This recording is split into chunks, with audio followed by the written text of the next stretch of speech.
Definitely એક નવી શરૂઆત, એક નવું સન્માન અને એક નવા સ્નેહથી આ આખી એ વાત શરૂ થઈ છે.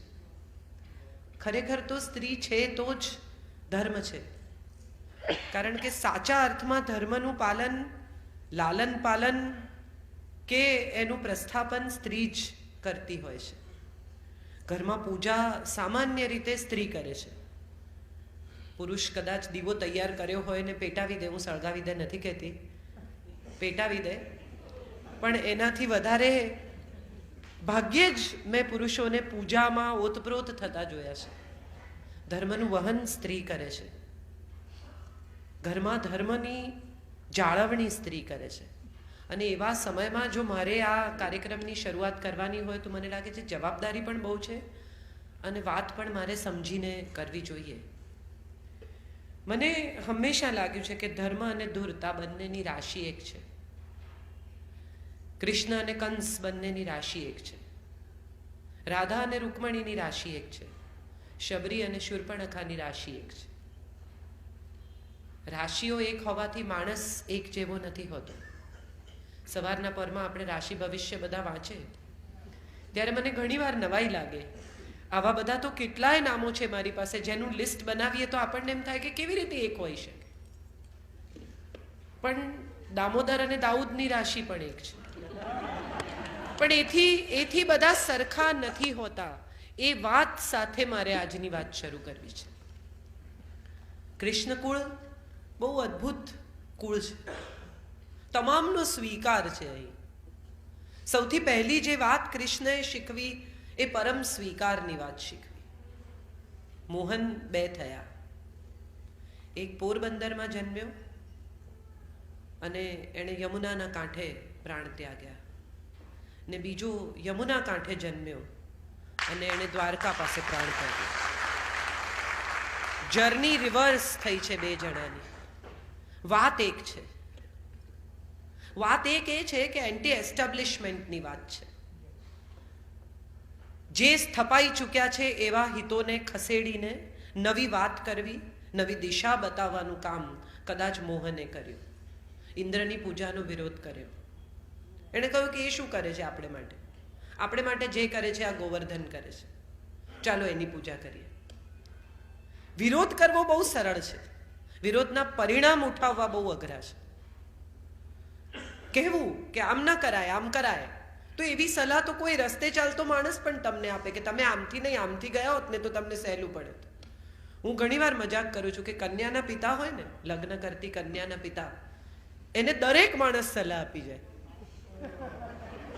આવતો જતો દરેક માણસ એને સલાહ આપે કે તમે આ ટીંડોળાનું શાક કર્યું ને એને બદલે કાજુ કારેલાનું કર્યું હોત ને તો બહુ સારું થાત. સલાહ આપવી બહુ સરળ છે. હમણાં તો આ વોટ્સએપ બહુ ઇન્ટરેસ્ટિંગ એક ચાલ્યું છે. સવારના હજી આપણી આંખ ખુલે ને એ પહેલા જ્ઞાનના તમાચા મારે. હજી બ્રશ કર્યું એ પહેલા 4-5 વોટ્સએપ જિંદગી કેવી રીતે જીવવી જોઈએ એના આવી જાય. અને એને તમે જો એ જ માણસને તમે બપોરે પૂછો ને 2 વાગે 4 વાગે કે ભાઈ તમે આજે મને શું મોકલેલું, તો એ તમને એમ કે મારે જોવું પડશે. આ ફોરવર્ડ છે, મોકલી દેવાના. એનું નામ જ ફોરવર્ડ છે.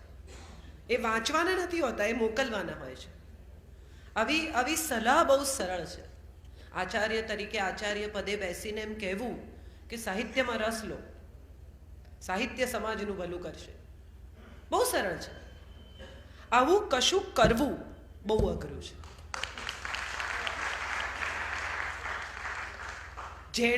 જેણે ખરેખર પરિવર્તન કરવું છે ને એણે પોતે પોતાનાથી શરૂ કરવાનું છે. બી ધ ચેન્જ, મોહને કહ્યું. તમે જ પરિવર્તન બનો, તમે જ શરૂ કરો.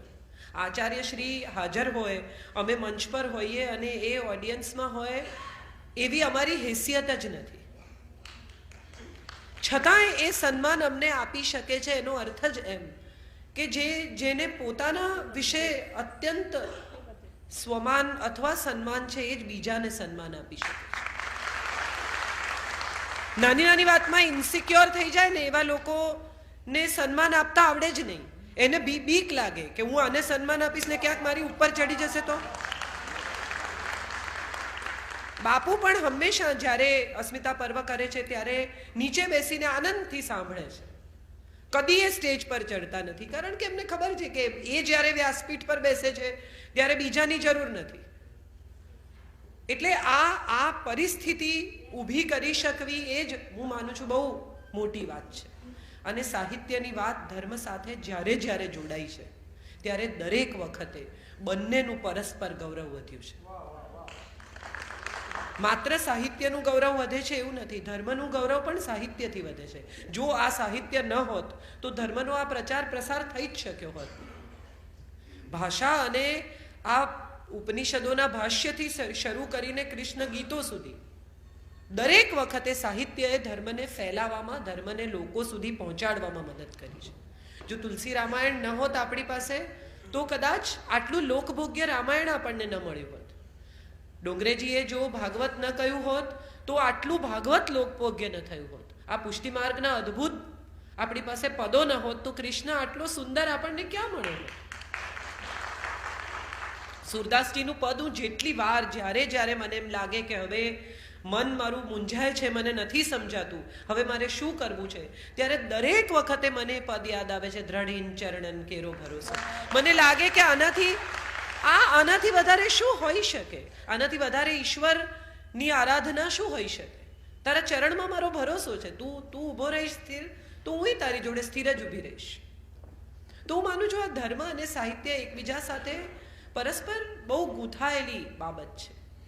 અને આ ધર્મ અને સાહિત્યને એકબીજા સાથે ગૂંથીને સમાજ સુધી પહોંચાડવાનું કામ જે લોકો કરે છે એમને સાચા અર્થમાં આચાર્ય કહેવા જોઈએ. જેમના ચરિત્રથી આપણે ઇમ્પ્રેસ થઈએ, જેમના ચરિત્રથી આપણા ઉપર કોઈ અસર થાય એ આચાર્ય છે. આપણને માત્ર શબ્દથી આચાર્ય નથી હોતા, જેનો આચાર અદ્ભુત છે તેવો આચાર્ય છે. એટલે એ એક વાતથી મારી વાત શરૂ કરું.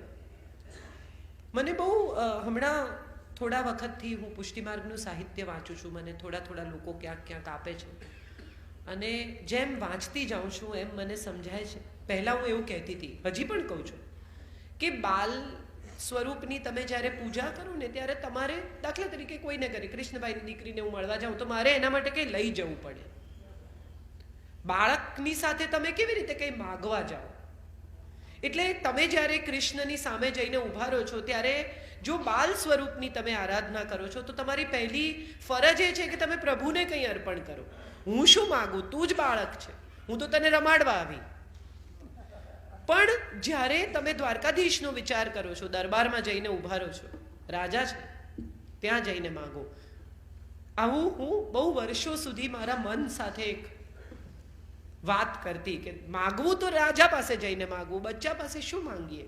એને તો બહાલ કરાય, એને માટે રમકડું લઈ જવાય, એને માટે મીઠાઈ કઈ લઈ જવાય.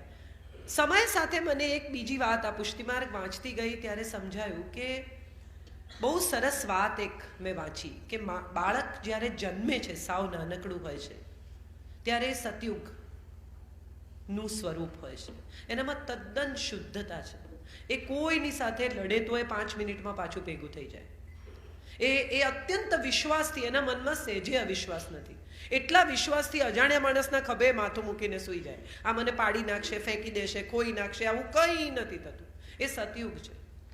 પછી થોડું મોટું થાય, વૈશ્ય થાય, એને સમજણ પડવા માંડે કે આ વ્યાપાર છે, લેવડ દેવડ. તું આમ કરીશ તો હું આમ કરીશ, તું આમ આપીશ તો હું આમ આપીશ, તું 60% માર્ક લાવ તો હું તને આમ ચોકલેટ અપાવીશ અથવા તમને લેપટોપ અપાવીશ. આ વ્યાપાર દાખલ થયો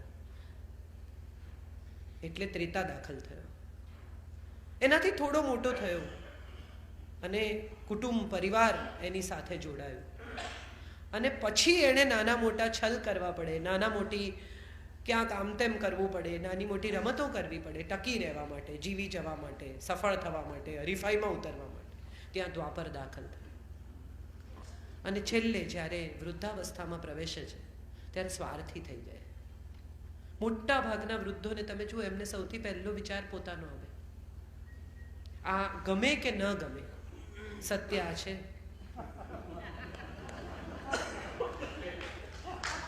આ કલી દાખલ થાય અને હું માનું છું એટલા માટે કદાચ બાલ સ્વરૂપની આરાધના કરવામાં આવે છે, કારણ કે એનામાં સતયુગ છે.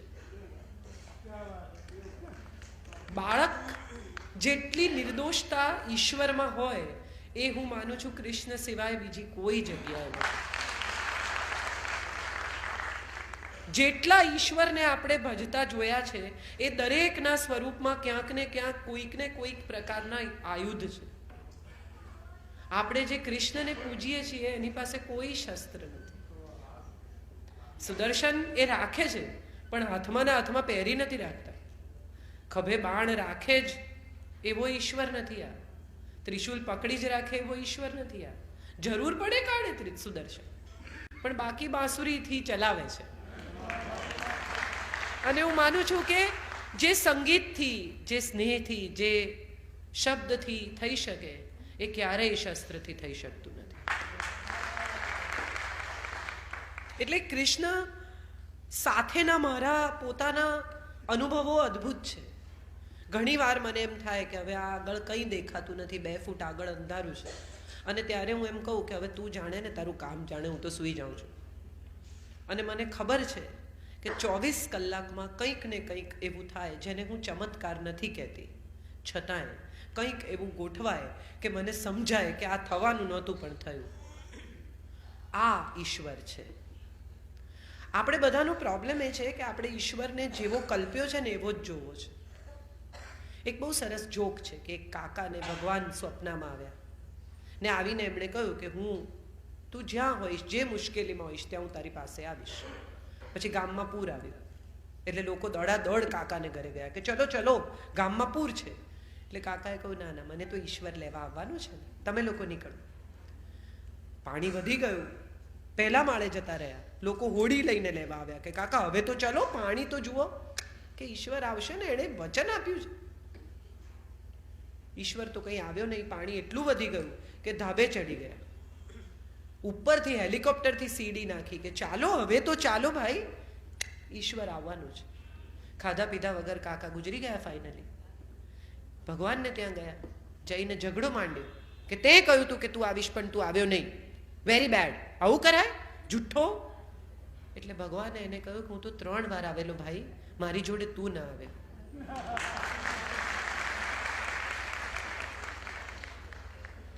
આપણે ધાર્યું છે કે પિતાંબર પહેરીને વાંસળી વગાડતો, મોરપીંછ ખોસીને આવે તો જ એ ઈશ્વર, બાકી એ ઈશ્વર નહીં. આ આપણી કલ્પનાનો ઈશ્વર છે. ખરેખર તો એ છે જ. હમણાં અત્યારે એના વિશે જે બોલાઈ રહ્યું છે એ પણ એ સાંભળી જ રહ્યો છે, મનોમન હસી રહ્યો છે ક્યાંક. મજાની વાત એ છે કે આપણે ખરેખર મૂર્તિને પાછા ઈશ્વર નથી માનતા. જો માનતા હોઈએ તો આવા છૂટા ચોખા એના પર ફેંકીએ નહીં, આવા છૂટા ફૂલ એના પર ફેંકીએ નહીં. વિચારી જુઓ કે આંખ ખુલે અને ઘડો ભરીને દૂધ કોક તમારા પર ઢોળે તો તમને કેવું લાગે? સવારના પરમાં નાહીને પગ ચપ્પલ કાઢીને કોક તમારે ત્યાં આવીને સવારના પરમાં ડ્રોઈંગ રૂમમાં ગોઠવાઈ જાય ને એક માંગણી રોજ લેતો આવે, કેવું લાગે? આ આપણે એની સાથે કરીએ છીએ. મજા એ છે કે પુષ્ટિમાર્ગ ઈશ્વરને પણ સૌથી પહેલા માણસ શ્વાસ લેતું સ્વરૂપ કહે છે. એની દરેક મૂર્તિમાં પ્રાણ છે. એ ખાય છે, પીએ છે, રમે છે, ઊંઘે છે, જાગે છે. કોઈ રીતે ઈશ્વરને તકલીફ પડે એવું કશુંય પુષ્ટિમાર્ગ કરતું નથી. અને માટે કદાચ પુષ્ટિમાર્ગીઓને ઈશ્વર સૌથી નિકટ છે. વૈષ્ણવોને ઘરે ક્યારેય મેં ગરીબી કે તકલીફ જોઈ નથી. હજી સુધી તો નથી એવા વૈષ્ણવ મને મળ્યા કે જે એમ કે મારે ખાધે પીધે દુઃખ છે. બાકી દુઃખ તો બધાને છે. મુકેશભાઈને 2000 કરોડની ખોટ છે અને મને 2000ની છે, પણ છે તો છે, ખોટ તો છે. થોડા હે થોડે કી જરૂરત.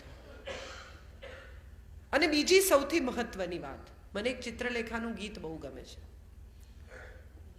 હર યુગ में बदलते धर्मों में कैसे विश्वास दिलाओगे. દર વખતે ધર્મ એક નવી વ્યાખ્યા સાથે બજારમાં આવે છે. દર વખતે એક નવા સાધુ, દર વખતે એક નવો સંપ્રદાય, દર વખતે એક નવી વાત, દર વખતે એક નવો પ્રચાર. હોર્ડિંગ્સ લાગે મોટા મોટા, લોકો દેખાય તમને, ગેટઅપ. હમણાં પેલો મેસેન્જર ઓફ ગોડ કરીને એક ભાઈ દાખલ થયા છે, અને એ તમે જુઓ તો તમને સમજાય કે આવો મેસેન્જર ઓફ ગોડ હોય તો મને નહીં આપતા મેસેજ, મારે નથી જોઈતો મેસેજ. એવો ભયાનક મેસેજ લઈને આવ્યો છે. સો સમટાઈમ્સ યુ ફીલ કે આ કઈ દુનિયામાં આપણે પ્રવેશી રહ્યા છીએ. ધર્મની વ્યાખ્યાઓ શું બની ગઈ છે? કથા સાંભળવા કેટલા લોકો જાય? 25,000 લોકો કથામાં બેઠા હોય. મેં આ વખતે વ્યાસપીઠ પરથી કહ્યું કે આપણે અહીંયા કશું મૂકી જઈએ છીએ એવો આક્ષેપ હું નથી કરતી, પણ આપણે ડેફિનેટલી કશું ભૂલી જઈએ છીએ એવું તો મારે કહેવું જ છે. આટલી બધી વાત, આટલા બધા ધર્મો, આટલો બધો પ્રચાર પ્રસાર, આટલી કથાઓ, આટલા સંપ્રદાયો, તેમ છતાં એક માણસ બીજા માણસને ચાહી ન શકે. એક માણસ, બહુ સરસ વાત કરી એમણે લાભુદાદાની, કે અકારણ સ્નેહ. આજે અમે બેઠા હતા અને લાભુદાદા એટલી અદ્ભુત વાત કરી કે બધા કેટલાય અવતાર છે, પણ જ્યારે તમારા મનમાં એક ક્ષણ માટે પણ અકારણ કોઈને માટે સ્નેહ જાગે, તમને એની પાસેથી કંઈ નથી જોઈતું, એને તમારી પાસેથી કંઈ નથી જોઈતું, તેમ છતાં જો તમને એને માટે સ્નેહ જાગે, એનું ભલું થાય એવી ઈચ્છા થાય, તો માનજો કે દ્વારકાધીશનો સ્ફૂર્તિ અવતાર એક ક્ષણે પ્રગટ થયો છે. કેટલી બધી મોટી વાત. હું માનું છું ધર્મની જો વ્યાખ્યા કરવી હોય તો આટલી જ થઈ શકે, આનાથી મોટી કોઈ વ્યાખ્યાની જરૂરત જ નથી. કોઈને પણ કશું પણ માગ્યા વગર તમે ચાહી શકો. અનકન્ડિશનલ લવ, આવો એક સુંદર શબ્દ છે. વેલેન્ટાઇન હમણાં જ ગયો છે. ગઈકાલે વેલેન્ટાઇનના દિવસે તમે લાલ ગુલાબ ને લાલ ફૂલ ને લાલ હાર્ટ ને આ લાલ રંગની પણ એક મજા છે. એ જેટલો પ્રેમ બતાવે છે ને એટલો ભય પણ બતાવે છે. એટલે સમજી લેવું કે આ બંને બેલેન્સમાં જાય છે. રેડ સાઇન છે એની. આ વાત સાથે મારે કહેવું છે કે આપણે બધા જ, હું માનું છું, ક્યાંક ને ક્યાંક ધર્મથી ડરતા થઈ ગયા છીએ. નાનકડું બાળક હોય ને, આમ ન કરાય પાપ લાગે, આમ ન કરાય પાપ લાગે. પાપ પુણ્ય, મેં હમણાં જ ગયા અઠવાડિયે લખ્યું છે, એ પાપ હે ક્યાં, એ પુણ્ય હે ક્યાં. આપણે બાળકને, નાનકડું છોકરું સૂતું ના હોય ને તો એને બીવડા, સુઈ જા બાવો આવશે.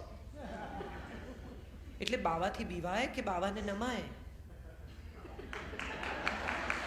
આપણે એને શું શીખવાડીએ છીએ? આપણે એને શીખવાડીએ છીએ શું? એટલે ભયને નમાય ઇઝ ઇક્વલ ટુ શું? આપણે આ શીખવી રહ્યા છીએ કે ડરને નમવું, ધર્મ ભીરું થવું કે ધર્મ પ્રેમી થવું? પ્રેમ હોવો જોઈએ ઈશ્વર માટે. ઈશ્વરનો ભય શું? માતા પિતા જેવો છે આ ઈશ્વર, એ જો એને આપણે ખરેખર ત્વમેવ માતા ચ પિતા ત્વમેવ કહેતા હોઈએ તો કોઈ મા બાપ એવું ઈચ્છે કે એના છોકરા 200 કિલોમીટર પગે ચાલીને એને મળવા આવે? કોઈ મા બાપ એવું ઈચ્છે કે એના બાળકો ભૂખ્યા રહે, એના બાળકો 21, 25, 35, 50 ઉપવાસ કરે, અને એ મા બાપને મેવા ધરાવો તમે, ને મા બાપ ખાઈ શકે પોતાનું બાળક ભૂખ્યું હોય તો? સાવ જુદી વ્યાખ્યા સાથે આપણે ક્યાં ને ક્યાંય ઘસડાઈ ગયા છીએ. આપણને પોતાને જ ખબર નથી કે ધર્મની સાચી વ્યાખ્યા શું છે ને આપણે શું કરવી છે. અને એવા સમયમાં આવો રેડિકલ વિચાર, હું આપને સાચા અર્થમાં પ્રણામ કરું છું હૃદયથી, કે આ રેડિકલ વિચાર સાથે કમસે કમ એક નવી વાત લઈને ધર્મને એક સાફ કરી છે ધૂળ કાચ પરની. બહારનું દ્રશ્ય તો પહેલેથી ચોખ્ખું જ હતું. એક પતિ પત્ની રોજ બાલ્કનીમાં બેસે ને ચા પીએ, રોજ. એક દિવસ રોજ પત્ની એના પતિને કહે કે આ સામેવાળા છે ને એટલા